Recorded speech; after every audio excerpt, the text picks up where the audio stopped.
Nations कहता है कि हर 1 लाख लोगों पर 222 पुलिस वाले होने चाहिए, पर इंडिया में ये रेशो सिर्फ 120 है। शॉकिंग है ना? हाँ बिल्कुल। और तो और हमारी सेंट्रल आर्म्ड पुलिस फोर्सेस में 84,000 से ज्यादा वैकेंसीज हैं। ये आंकड़े हमें सोचने पर मजबूर करते हैं कि हमारी सिक्योरिटी एजेंसीज आखिर कैसे काम करती हैं। एग्जैक्टली। और यही आज की हमारी चर्चा का सेंट्रल पॉइंट है। तो अगर आप भी इंडिया की सिक्योरिटी आर्किटेक्चर को अंदर से समझना चाहते हो तो दोस्त चैनल को सब्सक्राइब करना मत भूलना, लाइक बटन दबा दो और नोटिफिकेशन बेल ऑन कर लो ताकि ऐसी कोई भी डीप नॉलेज मिस ना हो। बिल्कुल, आज हम इसी पर एक गहरी चर्चा करेंगे। टॉपिक नेम, भारत की सुरक्षा एजेंसियां, एक गहरी पड़ताल। Broad micro theme, understanding India security architecture. हमारा सफर 4 हिस्सों में बनता होगा। ओके, पहला इंटेलिजेंस एजेंसीज, यहाँ हम आईबी, आरएडब्ल्यू और एनटीआरओ को समझेंगे। दूसरा सेंट्रल आर्म्ड पुलिस फोर्सेस यानी सीएपीएफ, इसमें सीआरपीएफ, बीएसएफ, आईटीबीपी और बाकी फोर्सेस को जानेंगे। राइट। तीसरा इन्वेस्टिगेशन एजेंसीज, यहाँ हम एनआईए और सीबीआई के काम को डिकोड करेंगे। और आखिर में स्टेट पुलिस फोर्सेस, हम उनके चैलेंजेस और जरूरी रिफॉर्म्स पर बात करेंगे। Sounds like a complete road map. So let's start this journey. समझे? Let's do it. ठीक है, सो लेट्स अनपैक दिस। सबसे पहले let's talk about the silent guardians, intelligence agencies. Basically IB Bharat की मेन डोमेस्टिक इंटेलिजेंस एजेंसी है। इसका काम देश के अंदर की सुरक्षा पर नजर रखना है। जैसे 2023 में हुए G20 समिट के दौरान आई बिलीव आईबी के इंटेलिजेंस इनपुट्स ने कई पोटेंशियल सिक्योरिटी थ्रेट्स को रोकने में एक पिवटल रोल प्ले किया था। दैट्स कूल ना? एब्सोल्युटली, और वही उनका कोर फंक्शन है। Let's get into the details. Introduction. IB देश की सबसे पुरानी खुफिया एजेंसी है जो इंटरनल सिक्योरिटी, काउंटर टेररिज्म और वीआईपी सिक्योरिटी जैसे मामलों को देखती है। सबसे पुरानी? हाँ, इसका बैकग्राउंड ये है कि इसका काम सिर्फ जानकारी इकट्ठा करना नहीं बल्कि खतरों को पहले ही भांप लेना है। ये देश की इंटरनल स्टेबिलिटी के लिए बहुत जरूरी है। Right. So what's the core logic? उनका मैंडेट क्या है एग्जैक्टली? उनका मैंडेट बहुत ब्रॉड है। इसमें counter intelligence, anti cessation activities, border area intelligence collection और इंफ्रास्ट्रक्चर प्रोटेक्शन भी शामिल है। याद रखना, its primary focus is internal. Got it, internal. और इनका कोलैबोरेशन कैसा रहता है, specially with foreign agencies? That's a great point.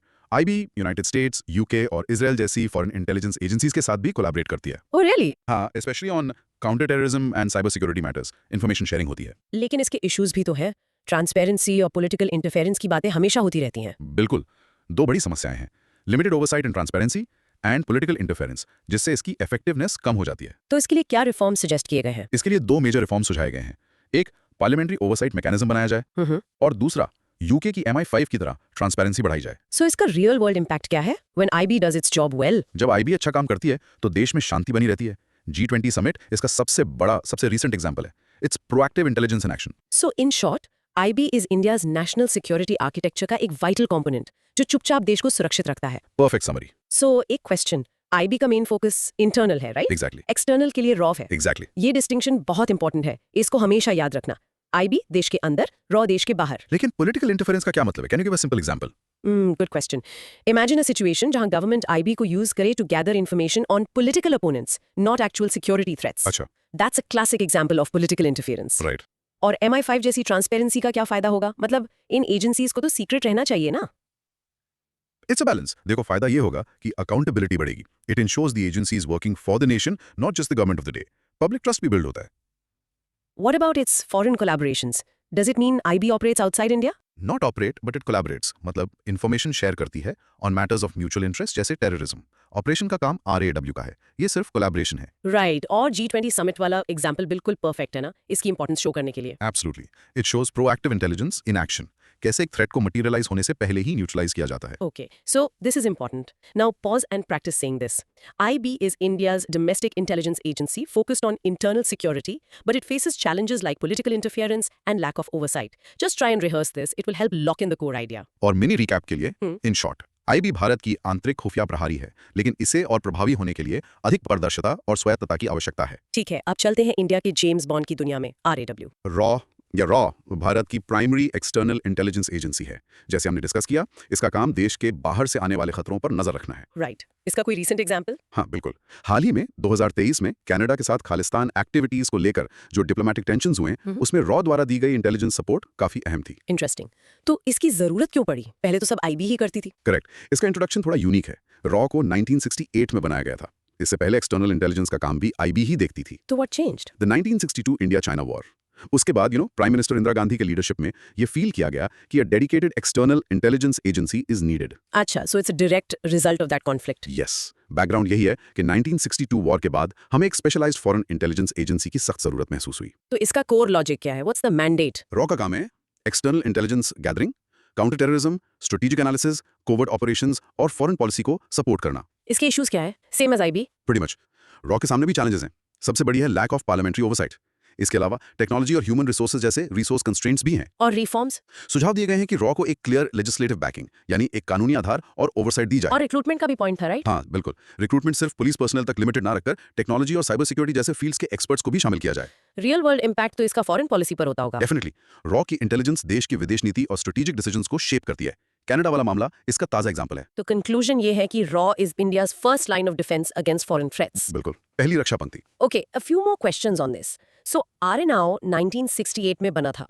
उससे पहले सब IB ही करती थी? करेक्ट। 1962 वॉर के बाद ये गैप फील हुआ और आरएनआऊ का जन्म हुआ। It was a crucial step in modernising our security apparatus। और ये कोवर्ट ऑपरेशंस का क्या मतलब है? Is it like what we see in movies? थोड़ा सोच लो। इट मींस सीक्रेट मिशंस जो ऑफिशियली एक्नॉलेज नहीं की जाती। मूवीज थोड़ा एग्जैजरेट करती हैं, but the core idea is similar. The goal is to achieve a national objective without direct open confrontation. Right. इसके रिक्रूटमेंट रिफॉर्म्स का पॉइंट बहुत इंटरेस्टिंग है। Why only police personnel historically? Historically intelligence work was seen as an extension of policing. एक investigative mindset चाहिए था। But आज के digital युग में you need tech experts, cyber specialists, economists and linguist. इसीलिए ब्रॉड बेस्ड रिक्रूटमेंट जरूरी है। Make sense. और पार्लियामेंट्री ओवरसाइट ना होने से क्या प्रॉब्लम है? IB में भी सेम इशू था। It can lead to a lack of accountability. Agency के एक्शंस पर कोई चेक एंड बैलेंस नहीं रहता, जो एक डेमोक्रेसी के लिए अ हेल्दी साइन नहीं है। It can lead to misuse of power. So Raw's role in foreign policy is direct. It's more of a supportive role. RAW provides the crucial intelligence and analysis based on which diplomats and the government make their foreign policy decisions. They provide the what, not the how. समझे? Chalo, let's practice this. RAW is India's external intelligence agency, created in 1968 to counter foreign threats. But it needs legislative backing and diversified recruitment. Try saying that out loud. In short, RAW is India's shield against foreign threats, but it requires modernization and a proper legal framework to function effectively. अब बात करते हैं tech savvy spy की, NTRO. NTRO या national technical research organisation, ये भारत की technical intelligence agency है। ये 2004 में बनी थी। अच्छा, so it's relatively new. हाँ, और ये सीधे प्राइम मिनिस्टर्स ऑफिस के नेशनल सिक्योरिटी एडवाइजर को रिपोर्ट करती है। Wow. इसका कोई एग्जाम्पल? बिल्कुल। 2023 में इंडिया के डिजिटल इंफ्रास्ट्रक्चर पर हुए साइबर अटैक्स के इम्पैक्ट को NTRO ने अपने साइबर सिक्योरिटी मेजर्स से काफी हद तक कम किया था। That's super important. इसका इंट्रोडक्शन सिंपल है। NTRO का मेन फोकस टेक्नोलॉजी का इस्तेमाल करके इंटेलिजेंस गैदर करना है। बैकग्राउंड भी इसका मॉडर्न ही होगा फिर। एग्जैक्टली। 21वीं सदी में जब सिक्योरिटी चैलेंजेस डिजिटल हो गए, तब NTRO जैसी एजेंसी की जरूरत महसूस हुई। So let's talk about its core logic. The mandate must be very specific. हाँ, बहुत स्पेसिफिक और टेक्निकल है, जैसे एविएशन एंड रिमोट सेंसिंग। मतलब ड्रोन्स और प्लेन से इंटेलिजेंस? करेक्ट। फिर डेटा गैदरिंग एंड प्रोसेसिंग, यानी सैटेलाइट इमेजरी से डेटा एनालाइज करना। साइबर सिक्योरिटी, जो देश के साइबर स्पेस को बचाना है। क्रिप्टोलॉजी सिस्टम्स, यानी सिक्योर कम्युनिकेशन सिस्टम्स बनाना। और भी है? हाँ, strategic hardware and software development और strategic monitoring of global events. इसके इश्यूज क्या हैं? टेक्नोलॉजी में भी इश्यूज होते हैं। ओह यस, NTRO की दो मेन प्रॉब्लम्स हैं।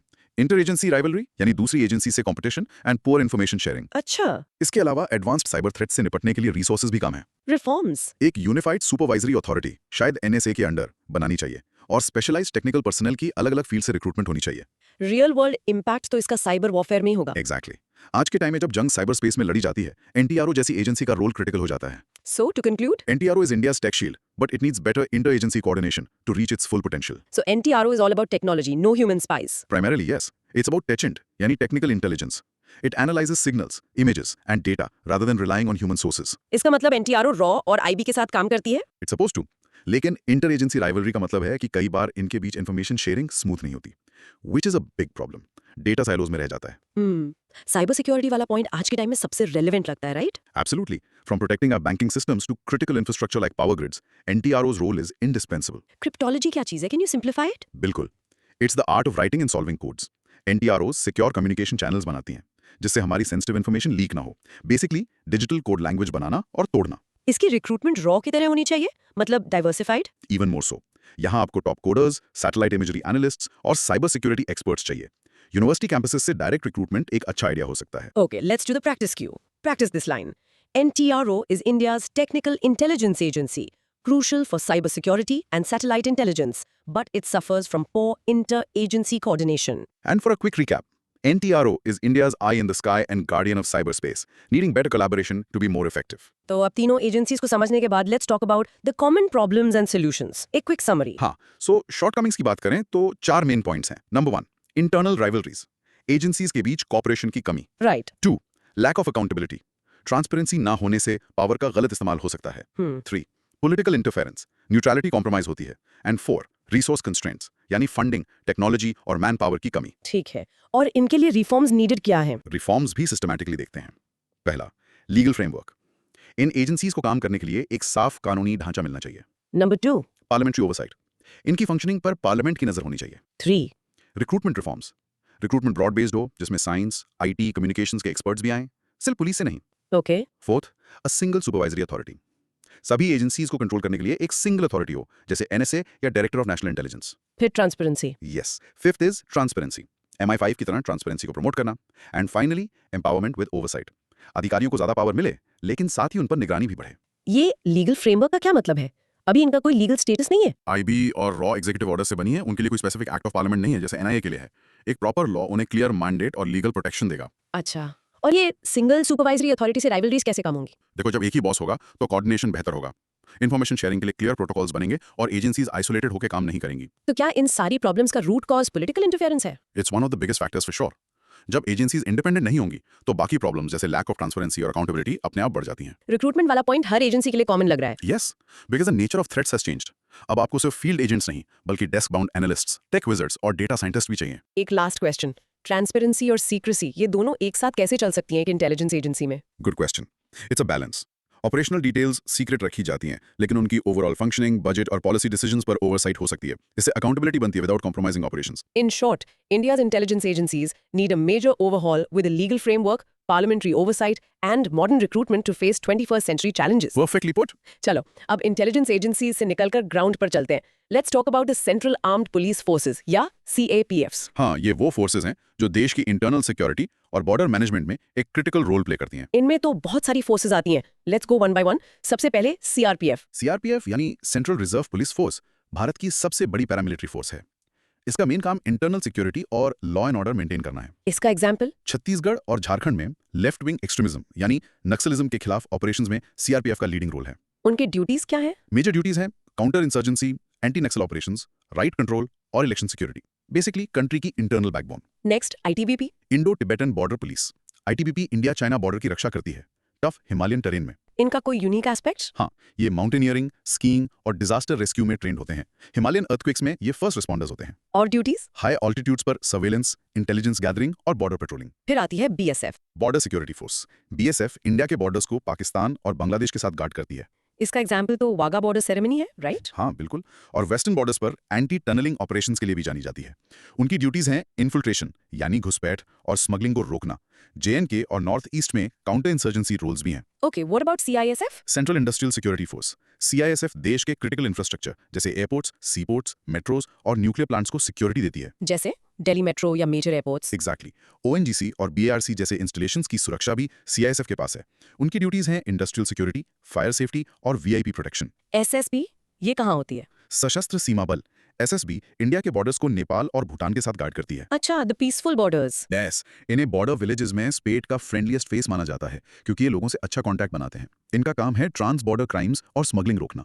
एंड लास्टली असम राइफल्स, ये थोड़ी यूनिक है ना? बहुत यूनिक। ये नॉर्थ ईस्ट इंडिया में शांति बनाए रखती है और इंडिया म्यांमार बॉर्डर के कुछ हिस्सों को गार्ड करती है। इसकी यूनिकनेस क्या है? ये इंडिया की सबसे पुरानी पैरामिलिट्री फोर्स है। इसका operational control ministry of home affairs के पास है, लेकिन इसके पर्सनल इंडियन आर्मी से आते हैं। This is unique. Dual control. तो हर बॉर्डर के लिए एक अलग फोर्स है। BSF फॉर पाक Bangla, ITBP for China, SSB for Nepal Bhutan. Correct. Yes, this is called one border one force policy, ताकि हर फोर्स उस स्पेसिफिक टेरेन और डेमोग्राफिक के लिए स्पेशलाइज कर सके। CRPF को लार्जेस्ट क्यों कहते हैं? इसका रोल इतना डाइवर्स कैसे है? क्योंकि इंडिया के इंटरनल सिक्योरिटी चैलेंजेस बहुत डाइवर्स हैं। नक्सलिज्म से लेकर रायट्स और इलेक्शन सिक्योरिटी तक CRPF एक वर्सेटाइल फोर्स है जो कहीं भी डिप्लॉय की जा सकती है। असम राइफल्स का डुअल कंट्रोल सिस्टम थोड़ा कंफ्यूजिंग है। इससे कोई प्रॉब्लम नहीं होती? होती है। कई बार कमांड एंड कंट्रोल में इश्यूज आते हैं। इस पर काफी डिबेट चलती है कि इसका कंप्लीट कंट्रोल MHA को मिलना चाहिए या मिनिस्ट्री ऑफ डिफेंस को। CISF का रोल तो बिल्कुल अलग है। They are more like professional security guards for national assets. Exactly. उनकी training industrial security, access control और एंटी सैबोटाज पर फोकस्ड होती है, बॉर्डर गार्डिंग पर नहीं। और ITBP को माउंटेन ट्रेंड फोर्स कहना ठीक होगा। बिल्कुल, they are not just soldiers, they are expert mountaineers. उन्हें हाई ऑल्टीट्यूड वॉरफेयर के लिए स्पेशल ट्रेन किया जाता है। Okay, time for a practice cue. Now try to name 3 CAPs and their primary mandate in one line each. For example, BSF guards the Pakistan and Bangladesh borders. Practice it. It sounds like these forces do so much. लेकिन उनके सामने challenges भी तो होंगे। बहुत बड़े। इनके challenges को हम 3 कैटेगरीज में डिवाइड कर सकते हैं। पहला, human resource issues. Like the vacancies we talked about? Yes, overburdened and understaffed, 84,000 plus vacancies. फिर high suicide rates, 436 suicides in 3 years. Psychological stress due to denial of leave. That's terrible. और भी है, poor pay parity compared to armed forces, limited promotional avenues, और IPS officers की top positions पर posting से demotivation. Right? Second category? Operational challenges, cold duties से divert होकर state police की help में लगे रहना. अच्छा, रेस्ट और ट्रेनिंग के लिए टाइम नहीं मिलना और स्टेट पुलिस के साथ कोऑर्डिनेशन की कमी। And the third category? Infrastructural challenges, shortage of arms, poor quality food, inadequate medical facilities and accommodation. ये बहुत basic issues हैं. तो इस पे कोई recommendations हैं, जैसे मुरली मनोहर जोशी कमेटी की रिपोर्ट थी। हाँ, कमेटी ने काफी कॉन्क्रीट सजेशंस दिए। जैसे डिप्लॉयमेंट पर कहा कि स्टेट्स को अपनी पुलिसिंग कैपेसिटी बढ़ानी चाहिए ताकि CAPF पर डिपेंडेंस कम हो। Make sense. ट्रेनिंग में IT, साइबर सिक्योरिटी और साइबर क्राइम जैसे एडवांस टॉपिक्स को शामिल करना। मॉडर्नाइजेशन के लिए प्रोक्योरमेंट प्रोसेस को आसान बनाना। और लीडरशिप वाला इशू? उस पे भी प्रमोशन के लिए उन्होंने कहा कि टॉप पोजीशन CAPF कैडरे से ही भरी जाएं ताकि मोराल बूस्ट हो। और क्या था? हाउसिंग फैसिलिटीज बेहतर करना, इंटेलिजेंस यूनिट्स को ज्यादा ऑटोनॉमी देना, स्ट्रेस मैनेजमेंट के लिए रेगुलर योगा मेडिटेशन प्रोग्राम्स और LWE के लिए DRDO के साथ मिलकर माइंड डिटेक्शन टेक्नोलॉजी डेवलप करना। 84,000 vacancies, that's a huge number.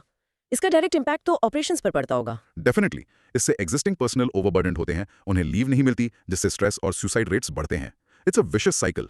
ये पैराशूटिंग ऑफ IPS ऑफिसर्स का क्या इशू है एग्जैक्टली? CAPF पर्सनल फील करते हैं कि उन्हें टॉप पोजीशंस तक प्रमोट होने का मौका नहीं मिलता क्योंकि IPS ऑफिसर्स डेप्यूटेशन पर आकर उन पोस्ट्स को ले लेते हैं। इससे काफी डिमोटिवेशन होता है। They feel like outsiders are ruling them. तो मुरली मनोहर जोशी कमेटी की रिकमेंडेशंस इंप्लीमेंट हुई हैं? कुछ हद तक, but the progress is slow. Promotion और मॉडर्नाइजेशन जैसे कोर इश्यूज अभी भी बने हुए हैं। पॉलिटिकल विल की कमी है। स्ट्रेस मैनेजमेंट के लिए योगा और मेडिटेशन, ये काफी प्रैक्टिकल सजेशन लगता है। Yes, because the mental well-being of a soldier is as important as their physical fitness, especially in such high-stress jobs. ये diversion of border guarding units का क्या मतलब है? मतलब BSF जैसी फोर्स जिसका काम बॉर्डर गार्ड करना है, उसे internal law and order duties जैसे इलेक्शंस में लगा दिया जाता है। इससे उनकी कोर ड्यूटी सफर करती है और उनकी स्पेशलाइज्ड ट्रेनिंग वेस्ट होती है। In short, CAPFs are the backbone of India's internal security, but they are facing severe human resource, operational, and infrastructural challenges that need urgent reforms. Exactly. The backbone is under tremendous strain. अब हम focus shift करते हैं crime और terrorism की investigation करने वाली agencies पर। सबसे पहले NIA। NIA यानी नेशनल इन्वेस्टिगेटिंग एजेंसी। ये भारत की central counter terrorism law enforcement agency है। इसे 26/11 मुंबई अटैक्स के बाद 2008 में बनाया गया था। इसका मिशन क्या है? इसका मिशन बहुत क्लियर है। पहला, शेड्यूल्ड ऑफेंसेस की प्रोफेशनल इन्वेस्टिगेशन करना। दूसरा, टेररिस्ट केसेस में स्टेट्स को असिस्ट करना। तीसरा, टेररिस्ट रिलेटेड इन्फॉर्मेशन का एक डेटाबेस बनाना। और चौथा, दूसरे देशों के टेररिज्म लॉज को स्टडी करके इंडिया के लॉज में चेंजेस सजेस्ट करना। इसके इश्यूज क्या है? इंटर एजेंसी कोऑर्डिनेशन अभी भी लिमिटेड है और इन्वेस्टिगेशन के लिए एडवांस्ड टेक्नोलॉजिकल रिसोर्सेज की जरूरत है। So the reform is also linked to that. Yes, state और सेंट्रल इंटेलिजेंस एजेंसीज के साथ कोऑर्डिनेशन को मजबूत करना और साइबर टेररिज्म और इंटरनेशनल टेररिज्म के लिए टेक्नोलॉजिकल कैपेसिटी बढ़ाना। So NIA was a direct result of the 26/11 attacks. Yes, 26/11 ने एक ऐसी सेंट्रल एजेंसी की जरूरत को हाईलाइट किया जो बिना स्टेट बाउंड्रीज की चिंता किए टेररिज्म केसेस इन्वेस्टिगेट कर सके। इसका टेररिस्ट डेटाबेस वाला मिशन बहुत पावरफुल लगता है। It is. इससे डिफरेंट केसेस के बीच पैटर्न्स और लिंक्स को आइडेंटिफाई करना आसान हो जाता है। It's about connecting the dots across the country. Is NIA more powerful than state police in terror cases? Yes. Under the NIA Act, it can take over any terror-related case from any state in India without needing the state's permission. ये इसकी सबसे बड़ी power है। इसके सामने भी coordination का issue है। ये तो कॉमन प्रॉब्लम लग रही है हर जगह। बिल्कुल, इन्फॉर्मेशन साइलोज में रहती है। Smooth information flow between NIA, IB, RAW and state police is crucial for preventing attacks, not just investigating them after. Scheduled offences क्या हैं? ये वो स्पेसिफिक क्राइम्स हैं जो NIA एक्ट के शेड्यूल में लिस्टेड हैं, जैसे टेरर फंडिंग, हाईजैकिंग, WMD से रिलेटेड ऑफेंसेस। NIA सिर्फ इन्हीं को इन्वेस्टिगेट कर सकती है, हर क्राइम को नहीं। Okay, let's practice this. Practice saying NIA is India's federal counter-terrorism agency established after 26/11 with the power to investigate terror cases across India. In short, NIA is a specialized agency to fight terrorism, but it needs better technology and interagency coordination. और अब आती है सबसे famous और शायद सबसे controversial agency, CBI। The Central Bureau of Investigation. CBI India की premiere investigating agency है। ये ministry of personal, public grievances and pensions के अंडर आती है। इसके फंक्शंस क्या हैं? How is it different from NIA? CBI corruption, economic crimes, special crimes और दूसरे हाई प्रोफाइल केसेस को इन्वेस्टिगेट करती है। लेकिन स्टेट्स में मर्डर जैसे केसेस इन्वेस्टिगेट करने के लिए उसे स्टेट गवर्नमेंट की कंसेंट या कोर्ट ऑर्डर की जरूरत होती है। और यहीं इसकी प्रॉब्लम शुरू होती है। Exactly. Let's discuss the problems in detail. पहला, loss of public confidence. Supreme court ने इसे केज्ड पैरेट यानी पिंजरे में बंद तोता कहा था, जिससे इसकी रेपुटेशन को बहुत नुकसान हुआ। राइट। दूसरा, delays and inefficiencies. Investigations conclude करने में बहुत डिले होता है। तीसरा, reports of misconduct. CBI personal पर डिसऑनेस्टी और हैरेसमेंट के आरोप लगे हैं। डिपेंडेंस ऑन स्टेट गवर्नमेंट्स भी एक पॉइंट है। हाँ, स्टेट के कंसेंट के बिना इन्वेस्टिगेशन नहीं कर सकती, जो एक बड़ी रुकावट है। फिर lack of autonomy and cadre. CBI के पास अपना डेडिकेटेड कैडर नहीं है।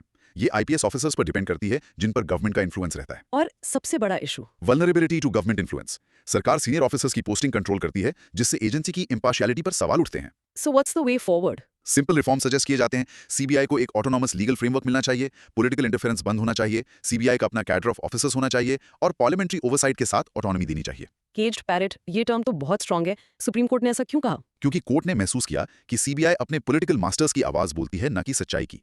It speaks what it's master says. ये एक बहुत पावरफुल इंडाइटमेंट था एजेंसी की इंडिपेंडेंस पर। तो सीबीआई हर केस इन्वेस्टिगेट नहीं कर सकती, स्टेट की परमिशन चाहिए। हाँ, फॉर मोस्ट कॉमन क्राइम्स। सिर्फ नोटिफाइड ऑफेंसेस जैसे प्रिवेंशन ऑफ करप्शन के लिए उसे कंसर्न नहीं चाहिए। This is a major limitation. Own cadre होने से क्या फायदा होगा? ऑफिसर्स सीबीआई के प्रति लॉयल होंगे, ना कि अपनी पेरेंट स्टेट केडर या गवर्नमेंट के। इससे एजेंसी में स्पेशलाइजेशन और इंडिपेंडेंस आएगी, एक इंस्टीट्यूशनल मेमोरी बिल्ड होगी। CBI versus NIA, what's the main difference again? Simple. NI's focus is only terrorism. CBI's focus is broader corruption, economic fraud, and special crimes. NIA is a specialist, CBI is a journalist. क्या CBI को आजाद करना possible है? मुश्किल है, लेकिन जरूरी है। इसके लिए स्ट्रॉन्ग पॉलिटिकल विल चाहिए। रिफॉर्म्स जैसे डायरेक्टर का फिक्स टेन्योर देना एक अच्छा स्टेप है, लेकिन और भी बहुत कुछ करना बाकी है। Now rehearse this. CBI is India's premier investigation agency, but it's often called a caged parrot due to political interference and lack of autonomy. In short, CBI, despite being a premier agency, is plagued by political interference and structural flaws, and it desperately needs autonomy to regain public trust. Finally, let's talk about the police force we interact with, most often the state police. हाँ, ये law and order की first line of response है, और इनके challenges भी उतने ही बड़े हैं। Key challenges क्या हैं? बहुत लंबी लिस्ट है। पहला, ह्यूमन रिसोर्स शॉर्टेजेस। 5.6 लाख से ज्यादा vacancies. Police to population ratio UN standard से बहुत कम है, 120 वर्सेस 222। दूसरा, स्क्यूड डिप्लॉयमेंट। बहुत सारे पर्सनल वीआईपी सिक्योरिटी में लगे हैं, जिससे पब्लिक पुलिसिंग कमजोर होती है। women's representation का क्या सीन है? पुअर रिप्रेजेंटेशन, फोर्स में महिलाएं सिर्फ 10% हैं। फिर training and recruitment deficiencies, outdated training, specially in cyber crime and forensics. Recruitment में फिजिकल एट्रीब्यूट्स पे ज्यादा फोकस होता है। और infrastructure? Operational and infrastructure deficits, हथियारों की कमी, व्हीकल शॉर्टेजेस 30%, 2700 पुलिस स्टेशन में सीसीटीवी नहीं, 628 में टेलीफोन नहीं। बेसिक चीजें नहीं है। पॉलिटिकल इंटरफेरेंस यहाँ भी है। बिल्कुल, ट्रांसफर्स और पोस्टिंग्स पॉलिटिकली ड्रिवन होती हैं। इसके कारण poor investigative outcomes, shoddy investigation के कारण लो कन्विक्शन रेट। अकाउंटेबिलिटी का क्या? अकाउंटेबिलिटी वैक्यूम, पुलिस के खिलाफ कंप्लेन करने का कोई इफेक्टिव मैकेनिज्म नहीं है। और लास्ट में स्ट्रक्चरल फ्लॉज, इन्वेस्टिगेशन और लॉ एंड ऑर्डर एक ही विंग हैंडल करती है। तो रिफॉर्म्स क्या चाहिए? रिफॉर्म्स भी क्लियर हैं। पहला, अकाउंटेबिलिटी एंड ओवरसाइट। स्टेट और डिस्ट्रिक्ट लेवल पर इंडिपेंडेंट पुलिस कंप्लेंट्स अथॉरिटीज बनानी चाहिए, जैसा सुप्रीम कोर्ट ने प्रकाश सिंह केस में कहा था। राइट। दूसरा, training and capacity building, human rights, gender sensitivity, community policing पर ट्रेनिंग हो। केरला का फ्रेंड्स ऑफ पुलिस प्रोग्राम एक अच्छा एग्जांपल है। Legal updates? हाँ, आउटडेटेड पुलिस एक्ट्स जो 1861 के लॉ पर बेस्ड है को अमेंड करना, मॉडर्नाइजेशन इनिशिएटिव्स जैसे डेडिकेटेड साइबर क्राइम विंग्स बनाना, और human resource and diversity measures जैसे स्ट्रेस मैनेजमेंट और इंक्लूजन बढ़ाना। This state police challenges list is so long. Which one is the most critical? Political interference, ये बाकी सभी problems की जड़ है, from transfers to poor investigations. जब तक ये ठीक नहीं होगा, बाकी रिफॉर्म्स का असर लिमिटेड रहेगा। ये प्रकाश सिंह केस क्या है? It seems very important. 2006 में सुप्रीम कोर्ट ने पुलिस रिफॉर्म्स पर 7 डायरेक्टिव्स दिए थे, जिनका एम पुलिस को पॉलिटिकल कंट्रोल से फ्री करना था। पुलिस कंप्लेंट अथॉरिटीज बनाना उन्हीं में से एक था। Is the blueprint for police reform in India. Investigation और लॉ एंड ऑर्डर को अलग करने से क्या फायदा होगा? इससे स्पेशलाइजेशन आएगी। इन्वेस्टिगेशन विंग सिर्फ केस सॉल्व करने पर फोकस करेगी, साइंटिफिक मेथड से, और law and order wing daily policing पर। इससे एफिशिएंसी और कन्विक्शन रेट दोनों बढ़ेंगे। फ्रेंड्स ऑफ पुलिस जैसा प्रोग्राम कैसे ट्रस्ट बिल्ड करता है? जब कम्युनिटी के लोग पुलिस के साथ काम करते हैं तो एक ब्रिज बनता है, मिसअंडरस्टैंडिंग्स कम होती हैं और लोग पुलिस को एज अ हेल्पर देखते हैं, not an oppressor. It builds trust. 1861 का लॉ अभी तक चल रहा है? That's almost 165 years old. Yes, और it was designed by the British to rule not to serve. इसीलिए a modern service oriented police act की जरूरत है, जो आज के इंडिया की रियलिटीज को रिफ्लेक्ट करे। Okay, practice saying the main problem and one key reform. The biggest challenge for state police is political interference, and a key reform is establishing police complaint authorities as directed in the Prakash Singh case. In short, state police forces are crumbling under the weight of vacancies, political pressure, and outdated infrastructure, and they urgently need the Supreme Court mandated reforms to become a modern, accountable force. What a deep dive! तो आज हमने India के complex security architecture को decode किया। हाँ। Broad micro theme था understanding India security architecture. हमने intelligence agencies, IB, RAW, NTRO को समझा, जो हमारे साइलेंट गार्डियंस हैं। Right. फिर हमने सेंट्रल आर्म्ड पुलिस फोर्सेस को देखा, जो ग्राउंड पर सिक्योरिटी मेंटेन करते हैं। उसके बाद हमने इन्वेस्टिगेशन एजेंसीज एनआईए, सीबीआई की दुनिया में झांका, जो जस्टिस डिलीवर करने का काम करती हैं। बिल्कुल। और आखिर में हमने स्टेट पुलिस फोर्सेस की चुनौतियों और सुधारों पर बात की, जो हमसे सबसे ज्यादा जुड़े हैं। अब इस नॉलेज को लॉक करने के लिए थोड़ा सोचो और इन सवालों के जवाब दो। पहला, आईबी और रॉ के बीच का मुख्य अंतर 15 सेकंड में एक्सप्लेन करने की कोशिश करो। दूसरा, कैफ के सामने आने वाले 3 बड़े ह्यूमन रिसोर्स चैलेंजेस कौन से हैं? Just the headings. तीसरा, सुप्रीम कोर्ट ने सीबीआई को केज्ड पैरट क्यों कहा था? एक लाइन में जवाब दो। चौथा, प्रकाश सिंह केस पुलिस सुधारों के लिए इतना महत्वपूर्ण क्यों है? पांचवा, एनटीआरओ का मैंडेट बाकी खुफिया एजेंसी से अलग कैसे है? और छठा, असम राइफल्स को यूनिक क्यों कहा जाता है? उसके ड्यूअल कंट्रोल के बारे में सोचो। Great questions. और आपका आज का चैलेंज है, अपने एरिया के पुलिस स्टेशन के बारे में सोचो। यहाँ डिस्कस किए गए चैलेंजेस में से कौन सा वहाँ सबसे ज्यादा रेलेवेंट लगता है? जस्ट एक पॉइंट, ये क्रिटिकल थिंकिंग एक्सरसाइज है। ऑसम सेशन दोस्त। अगर ये गहरी चर्चा पसंद आई तो चैनल को जरूर सब्सक्राइब करो, कमेंट सेक्शन में बताओ कि अगला टॉपिक क्या होना चाहिए और अपने दोस्तों के साथ शेयर करना। मिलते हैं नेक्स्ट टाइम एक नए टॉपिक के साथ। Keep learning.